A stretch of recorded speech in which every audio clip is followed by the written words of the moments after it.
Good morning. I'm delighted to be here, especially with such esteemed guests that we have this morning for the first panel of the summit, Understanding Urban Wellbeing. Now, with the majority of people living in cities these days, obviously this is a very key topic, as John was mentioning in his opening remarks, and also with an increasing body of research linking urbanization to growing health risks, air pollution, sitting at a desk all day, sitting in a car. This is clearly a very important topic. So what is urban well-being and how can we achieve it? I have three esteemed guests here to answer that question for us. I'll introduce them without further ado. Ijjasz from the World Bank. Ede is the Senior Director for Social, Urban, Rural and Resilience Global Practice. We also have Vera Baboun, who is a Palestinian politician and the very first female mayor of Bethlehem. Welcome. Thank you. And also we have Michel, Mossessian, who is an award-winning architect and also the founder of Mossessian Architecture. So welcome to you all. Thank you for joining us. Thank you. First of all, I'd like to start this quite broadly. What is urban well-being? What is a healthy city? What are the characteristics that you need to be able to say this is a healthy city? Ede, if I could start with you.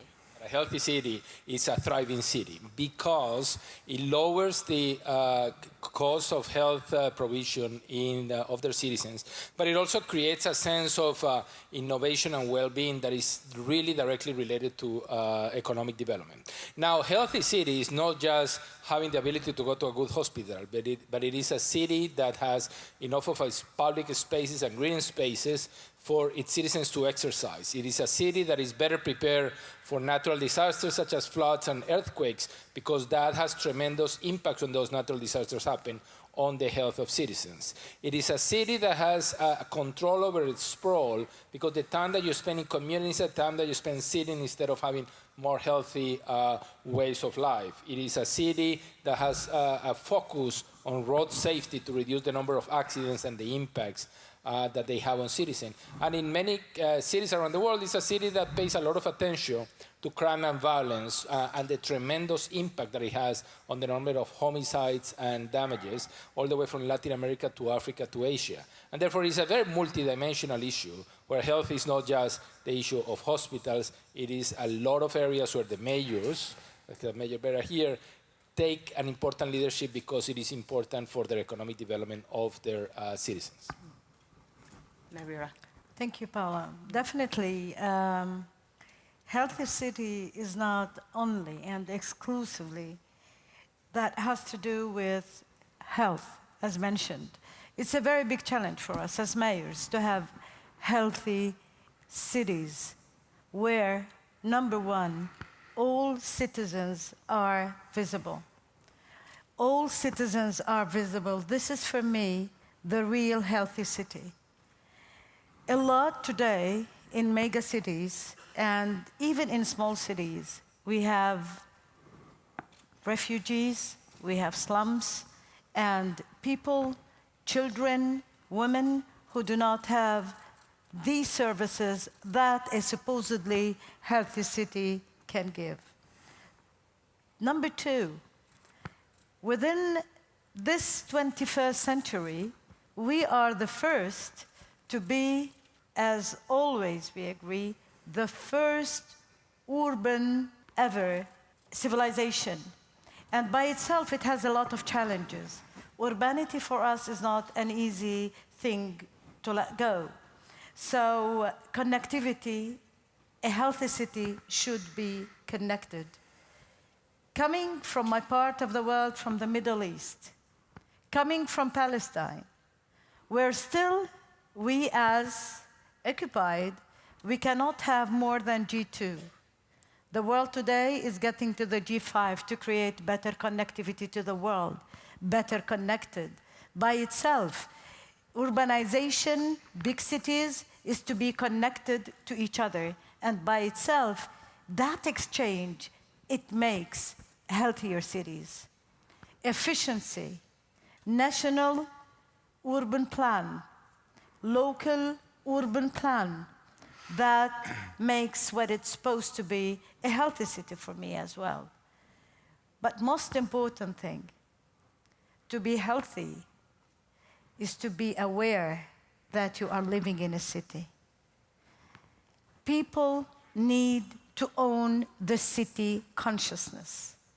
If they do not own it, they lose it, or they miss a lot of opportunities. Apart and in addition to what the doctor has mentioned, I just try to add very important issues that in my part of the world we need as well. Absolutely. Michel. I like this consciousness of cities. I'm a citizen of 3 cities. One I didn't choose. I was born in Paris, and 2 others that got me quite a few years of my life. One in New York, and the last one is London, where my practice is. I'll start to say that well-being in cities are those cities that attract people and attract to go once but come back and start to engage with conversation, with the pleasure of being in spaces and meeting people. So as an architect, cities are made of 2 things, spaces and people. And it's only because you go back to it that business and economy follows. So in other words, culture is essential to define an environment in which you feel comfortable. And this notion of consciousness that you mentioned is absolutely key and refers to cultural affinities. There are cities that are very local in their soul, but there are cities that are also very extroverted in their capacity to be a solution for many. When I moved to London in 2000, the mayor of London, 3 years later, didn't realize there was 2 million of people like me, that came to London for no apparent reason. It's like almost the migration of the birds. They move all together from one season to the next, from one territory to the next. And there was something extraordinary that happened that made London an incredible world-class city competing with the top of your cities of the world. And the success was very well established. Now, in conversation with a city commissioner, Peter Rees, that just retired after 25 years of legacy, of projects that have been involved from, at the time, Chicago and New York, redoing, setting up the scene for London to become a world-class city, being involved in Canary Wharf and in the city itself. When you hear Peter Rees, he's a very provocative man, but he says the success of London is not for its facilities, it's for its capacity to gossip and places where you can meet after work in a city, in pubs. And why so many Chinese or Russians are made London their place of choice is that they can be anything they want, and Putin cannot go after them if they're, for example, gays. So free sex, he says, like the freedom of choosing what you want to be, how you want to behave, what are the affinities that you have, that makes an incredible setting for people to become, and to actually reveal their capacity amongst others. As an architect, I really believe that what we produce are not what we've seen in the last decade, skylines, objects, putting a city on the map. Guggenheim was a fantastic demonstration that a building can put a city or an environment on the map. But more than that, I think the spaces that we need today, cities need, are not objects. They are literally the public realm, literally the capacity of porosity. And there's a lot. I would like to go back to that, but I will follow you moderation. But the different categories and paradigms of cities, the different profiles that you can find, that requires multiplicity, mixity, and density. Of course. I mean, this idea of social conscience, of cultural affinity is a very interesting one. I mean, I'll start with you, Michel. As an architect, how do you achieve that when you're building something? Absolutely. As we are in the service industry. We are always as good as our clients want us to be, whether they're from the institution, the private world, or the various people capable of shaping and changing cities.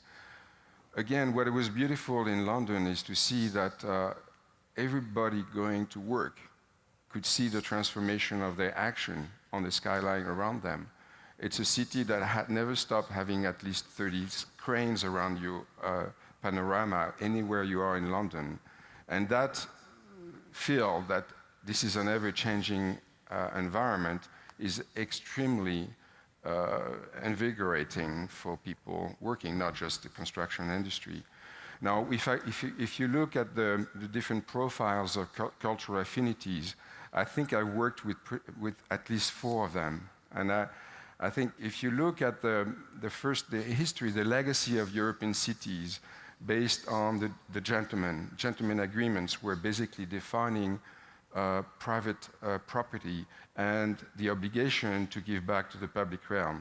When you see, whether it's in New York or in London with the estates, you have, most of the land is private. And the gentlemen of the time were making streets, passages, parks that are very public. Now, when you look at the profile, I have 4 categories. The businessman, which we call developers, that are typical of New York, for example. Duplication of the ground is paramount to increase value and increase density of the cities. Those people think that the ground has to be just duplicated, but you cannot duplicate the ground that easily, can you? My third category is like those guys in T-shirts that change our everyday life.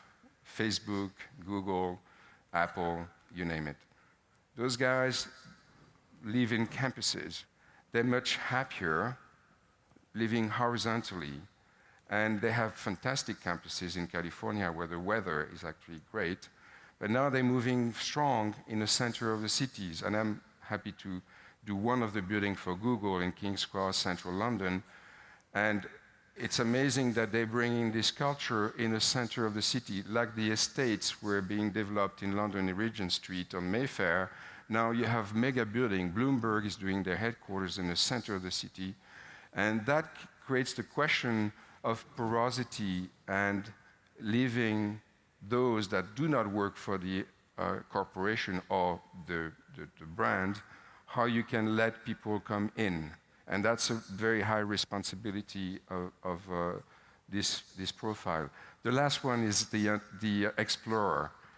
It's like the Star Wars. And I think I just mentioned that because my design for NATO headquarters was just opened last week by Mr. Trump in Brussels, and it took 14 years from the day I won the competition in 2003. At the time I was at SOM. It was my last big project there before I started my practice. But this is a very important profile that seems to be affecting our daily life as well.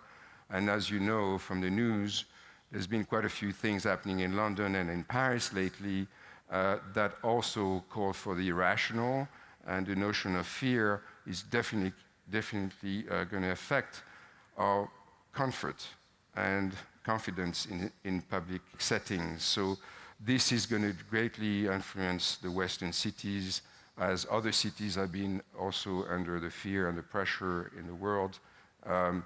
This is a new condition that will definitely have to be managed as a collective, not to fall into the nature of our Western core, which is meeting, sharing, exchanging, and enriching basically our collective consciousness. There's a point I'd like to come to later as well, that the security aspect of how that affects urban well-being. Mayor Baboun, obviously it's a very unique situation that you're in Bethlehem as mayor, a city that struggles to grow given the Israeli wall or the West Bank barrier. How do you counter that? How do you manage to grow your city, to to nurture this social conscience that you were talking of with the difficulties that you have? In Quito, October 2016, in the new urban agenda, the title was The Right to the City. And while I was standing there, how can we, if the right to land is not there yet? Right to the city needs a full right to land to be able to expand, to be able to develop, to be able to do all what is needed to become part of the city civilization par excellence. Still, a lot of challenges take place, mainly in services, mainly in expansion for building the master plan. It is not an easy job to be conducted where your borders are purely controlled, gated, and the city itself, you have zone A, zone B, zone C, and in zone C it is not under your full jurisdiction and administration. And that is my message here. We as mayors, we as citizens, we as global citizens, we have a disparity. We vary in our rights and control and the manner our city flourish and develop. Because of that, in the mere end, we are global citizens, but yet we differ dramatically in our capacity to control and capacity to develop. And that's why when we in Quito adopted the new urban agenda, it was to give housing, rights of developing to all kinds of citizens, from the poor, from children, until we reach that momentum where our globe is sustained. When poverty exists, for example, in Bethlehem, Bethlehem has the highest rate of poverty as a district. Part of this will affect the work, the development, and the well-being of the city. I need to comment on a very important issue. Always I believe that we have urban well-being and urbanity well-beingness. Urban well-being, it is in that part of, as you have mentioned, the place, the space, how to develop, how to manage it, However, the urbanity well-beingness, it has to do with the people, with the citizens. And it is impossible if both are not adequately built. I doubt that we will have the good meaning, the efficient meaning of a healthy city. Ede, you focus on urban planning many times in developing countries. From that point of view, is it easier to try and produce urban well-being, a healthy city, when it's not set in stone, or are there challenges of their own? How do you ensure that the new cities of today are going to be built correctly? There's always the challenge of whether you focus on the expansion of the city or you try to work with the city that you have right now. And our sense in the World Bank is neither nor. It is very important to do advanced planning, because if you don't have the open spaces for the green spaces, the parks, the roads, then you end up with the slums that we see in city after city. And slums are points of really unhealthy situation, all the way from unhealthy water and unhealthy sanitation, but it is also unhealthy air quality, high levels of crime and violence, and a really difficult level of high levels of poverty that don't allow these communities to be healthy. And therefore, the planning of the next wave of urbanization, remember, we just crossed the 50%. By 2050, we'll be having 75%, and this is the century of full urbanization. There will be a lot more city space built in the next 50 years than what has been built in the entire history of the world. At the same time, we have half of the population living in cities, and some of these cities, grew in a way that didn't have enough public space and didn't have enough relations. So last week I was in the city of Medellin, Colombia, who in the 1980s had the highest homicide rate of the world, more than 340 homicides per 100,000 people, which is like 3 times the epidemic level of the WHO. And the change, you might think that it's just security and police and the process. And in reality was the really structured engagement of public investments into the low-income communities, into the slums, to say, we are going to integrate you. You are part of the city. So, for example, you have, these are very steep hills where these slums are, and then they decided to build electric staircases to improve the mobility. But these are things that you only see in shopping malls. Why would you do that process? And for them, it was like, it's part of the transformation of the city, and it's part of creating a hope and the future. And you would see a tremendous transformation of the entire households around that, and a tremendous transformation of the consciousness of the slum to say, we have a future. And it was the best libraries put in the slums. It was really a full process of transformation to give hope not only to this generation, but to the next generation. And that changed in very radical ways the crime levels of the city, but also the health of each of the citizens, with better access, better mobility, better public services right there in the middle of the low-income community. So whose responsibility is it to do this? I mean, government versus city. Who should be leading the charge? Something that we learn in city after city around the world is that it's not just the mayor, it's not just the administration. It is the private sector, it is the community, it is the civil society coming together and saying, we want to have a healthy city. I'll come back, for example, in cities in Latin America who in the 1990s decided that, look, we have all these public spaces, but we don't see people exercising. We are having a lot of non-communicable diseases, a lot more diabetes, a lot more heart, and therefore they began to collectively, together with the private sector and together with the city, saying, we're going to be doing the ciclovías, the bicycle paths, to get everybody out on Sundays to do exercise and to change the behaviors of citizens at all levels. So yes, there may be leadership from the mayor, there may be leadership from the city administration, but in reality, it's a full partnership, it's a whole of society change to move into that direction. So how much input is needed from the population? For example, Michel, when you're working with a project, do you speak to the local population? How important is it to know what they want rather than what everyone believes they should have? It is absolutely fundamental to find mediation to engage with the aspiration of the people of a place. And I'm very much used to work. I mean, that's also a reason to be in London, is like you feel connected to the world very easily.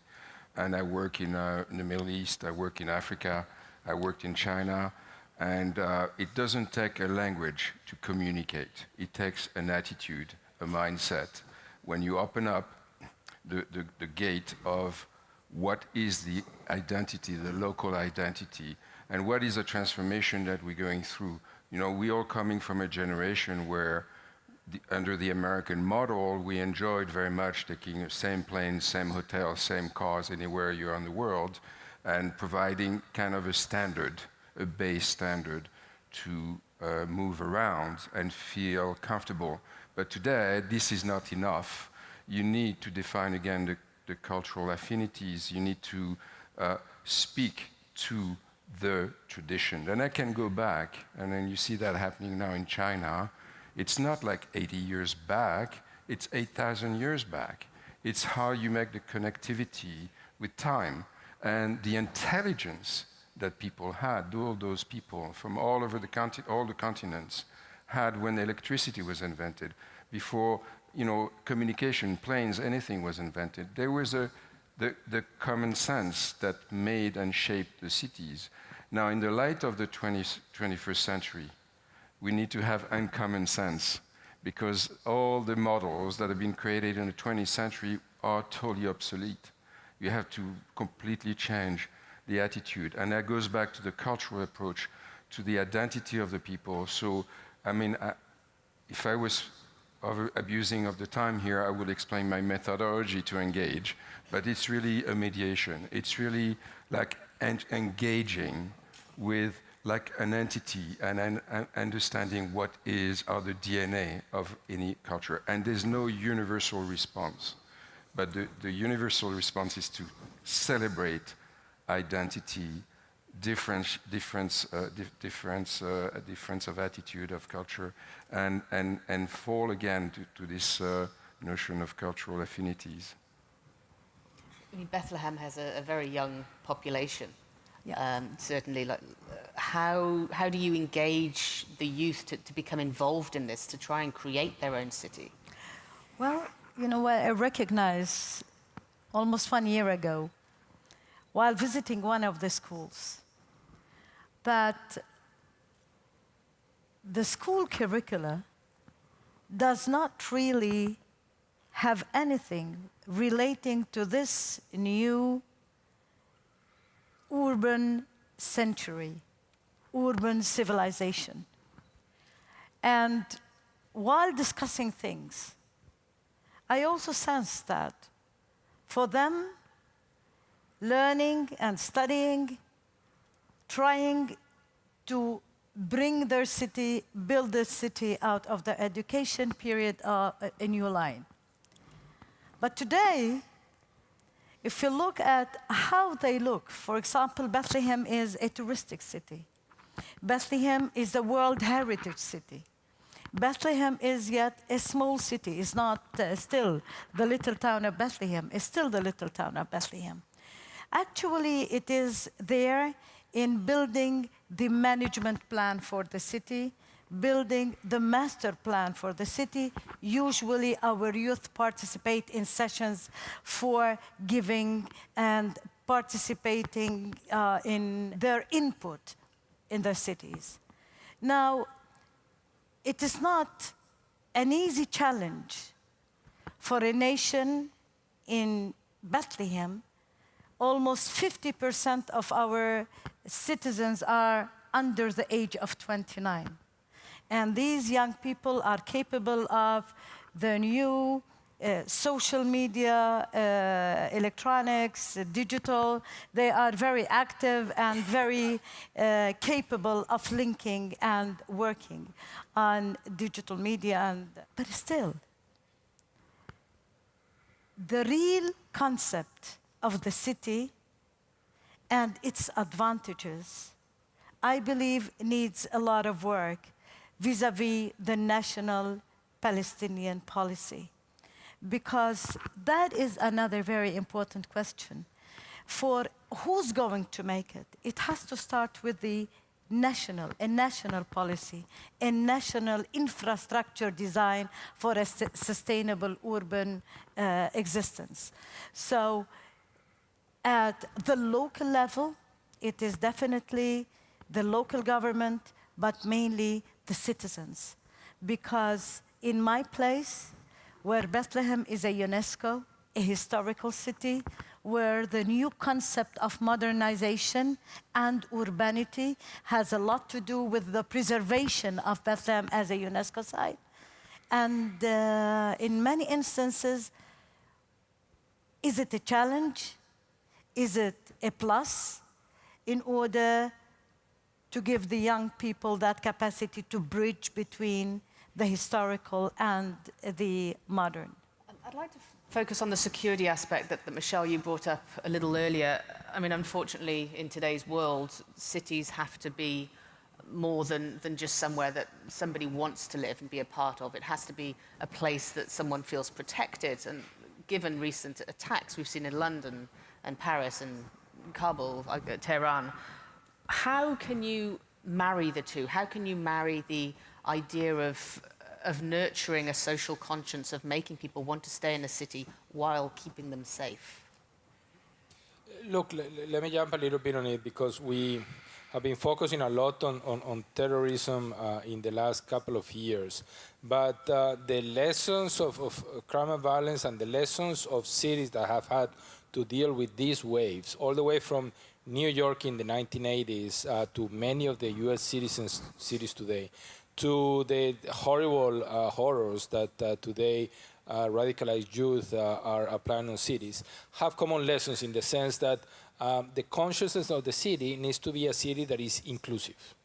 How do you really make sure that in terms that there are the infrastructure services and the opportunities for a better future are not only in the core downtown of city, but extends to every member of society.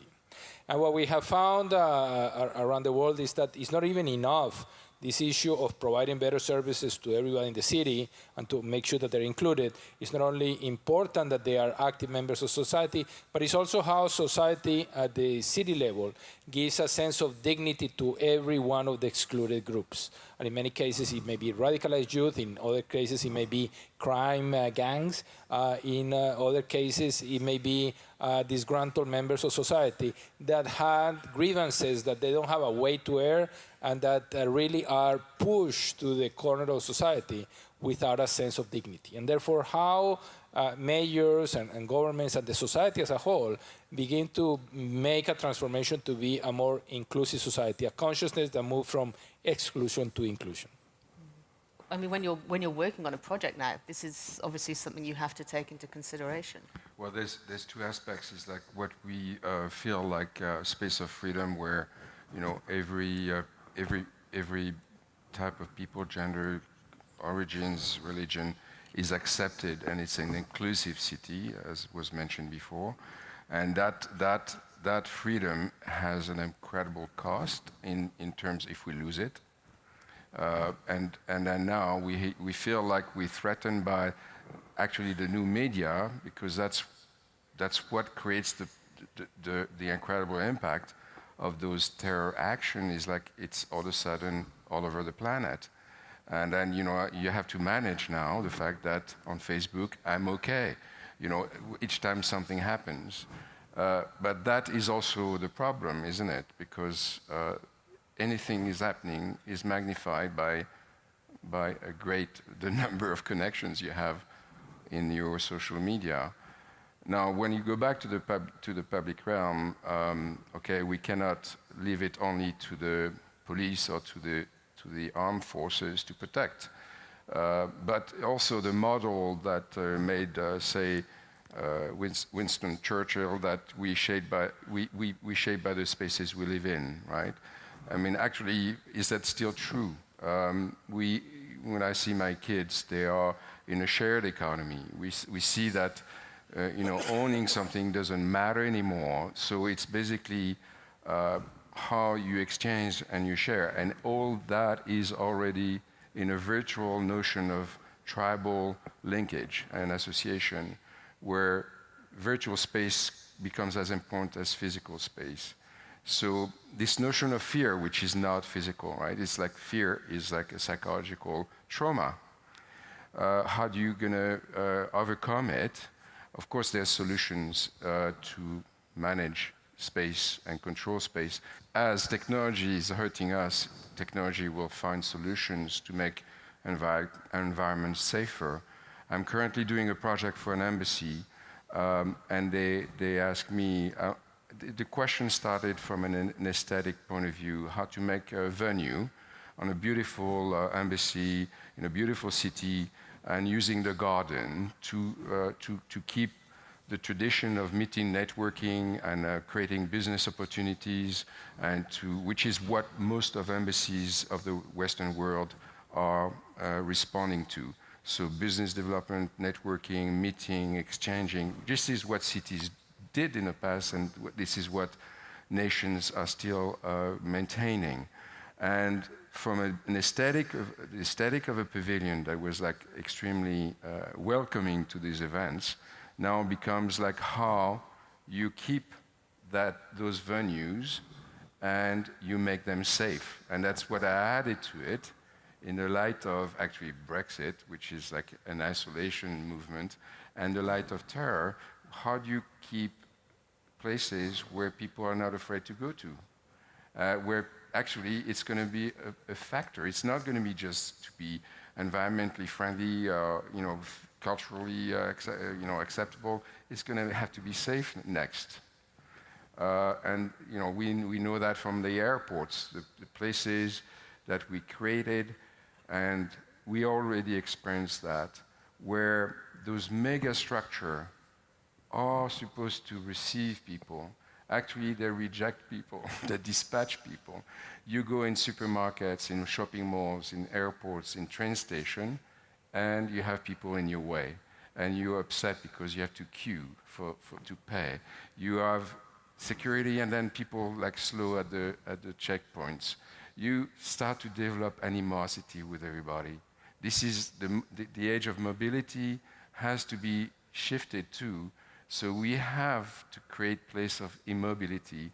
We have to call for our common sense to do the things right, to keep people happy together and create spaces where actually we can enjoy being together and showing ourselves together. And Mayor Baboun, obviously you are not only concerned with your residents in Bethlehem. I mean, you have a tremendous amount of tourists coming in every year. I mean, how do you ensure that they are happy when they are in Bethlehem, that they feel that it's a positive city, that there is a healthy element to the city? How do you ensure that? Actually, people have a lot to do with that sense. The people and the manner they welcome the tourists, the spirit has a big part of giving that sense to the tourist that it's welcoming. And when we ask ourselves, citizens in Bethlehem literally live in a walled city, and yet they feel healthy enough to welcome the others, healthy enough to smile. So what makes the citizen feel satisfied despite, if we compare the city to other cities, is not that healthy city with all the services that other gives? And that is a very important question. For us, the ambiance, the spirit, the people makes. For us as a municipality, as a government, despite all the restrictions, we do our best to develop the city with whatever we own, with whatever we have. And after the meeting in Quito, a very significant point was raised in relation to the financial support or the aids that many countries receive from different donors. And I would like to share it today.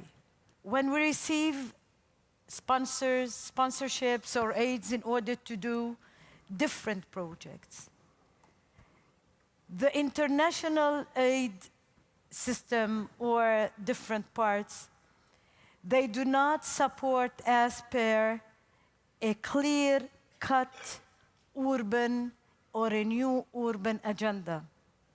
It means up till this moment, we don't have an international sustainable urban aid. It means projects that are really directed in order to develop the city per se. And that's why in Bethlehem, recently, after we developed the borders of the city, expanded the borders of the city, and we did a new urban plan in order to accommodate the touristic side of the city, yet there are creditable challenges. Ed, would you say there's one particular aspect when you're looking at urban development that is a guarantee for the benefit of the citizens? Is there a silver bullet? Are there certain things that have to be met when you're planning? Given the diversity of situations that cities have developed and are located and have their geography and their connectivity, I don't think that there's a silver bullet, except probably that serious engagement between authorities, the mayor and its citizens, for a co-creation of where the city wants to go, and a social contract that is inclusive, and a social contract that is transparent and allows people to communicate freely with the administration, but also starts to find solutions to the day-to-day process. And some cities are riskier from the natural disasters perspective. Others have cultural heritage assets that are important for their future. Others have geographies that make management of air quality a lot more difficult. Others are in isolated areas of the country that need to deal with connectivity. Others are just blessed with like Incheon on location, on connectivity, on aviation, and therefore the role of an international community and the solidarity with other cities. So the circumstances are very different, but that connectivity between cities and their citizens is something that we've seen makes a huge difference to create those solutions. And then just one final question before we wrap up. Is or when do you think will be the time that we stop using terms like urban well-being, like green buildings? When do you think that this could be a reality? There won't be a need to talk about it and plan for it anymore. It will be reality. Are we talking years, decades? I mean... Well, when you see the growth of cities, right? In the 19th century, 10% of the world population was living in cities. By the mid-century, it will be 50%, I believe, and then 90% by the end of the 21st century. So I think we have to wait until then to know if we can have sustainable cities, but we have no choice, right? There'll be many factors that we cannot plan. The amazing thing is, like, you know, previous 20th century, you could plan. Even in the 20th century, most of the economies were about planification. Whether you see the Soviet Union or the Western cultures, they want to plan to assess certainty. Today, with all that is happening, which is human flaw, natural catastrophes, you know, everything that is happening makes it a very unpredictable world that needs to be prepared.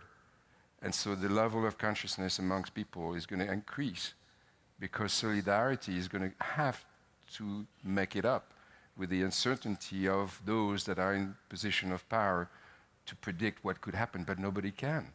So I'm going back a little bit to these incredible irrational things that are happening in the world, like made, you know, the London population increase by 2 million with no reason in the early 2000s.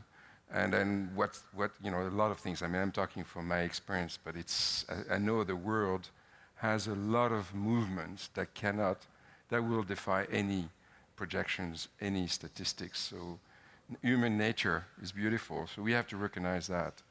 And that's our best chance. And to be, you know, engaging and find the ways to communicate beyond languages. And the human needs actually evolve differently from one phase to another. And that's why well-being, you cannot be a block, we say it's over. Now we achieved it. As long as our needs evolve and services to fulfill these needs evolve as well, I think it's a process of achieving well-beingness. However, I do think that there are important windows of urgency that we're having right now. Look, a good 70-75% of the greenhouse gas emissions are linked to cities today. And we have a very small window of 10, 15, 20 years to move to a path that allows us to stay within a 2 degrees warmer. And therefore, the well-being and the leadership of cities in that dimension gives a sense of urgency. Second, there are very important trends that are taking place that may be used as catalysts for change to have cities that improve their well-being. A rapidly growing youth population, a great connectivity, a rapid growth of the middle class, and aspirations that, because of the global connectivity, are very different. 20, 30 years ago, the aspirations of youth in developing countries had a tremendous gap with the aspirations of youth in the more developed countries. But today, given the social media and given the connectivity and understanding, the aspirations are shared into this process. But at the same time, a sense of the importance of sustainability is being spread at that process. And finally, the shape of cities is one of those dimensions that is almost impossible to change. A city that sprawls is a city that what we see in terms of energy consumption, congestion, issues of water consumption is much higher than a city that is compact. But once you let a city sprawl, there's no way to compact it back again. And therefore, the choices made today when cities are growing so fast on whether the city is going to sprawl and consume portions of land that are very important as we move to a fully urbanized world by the end of the 21st century, become critical question. Therefore, these windows of opportunity on climate change, on aspirations of the youth and the middle class, and on the sprawling of cities, I think that create a sense of urgency that we all need to collectively move for more sustainable cities, for cities that provide better well-being. Well, on that note, I will end this panel and say thank you very much to our three esteemed guests. Thank you very much. Thank you. Thank you.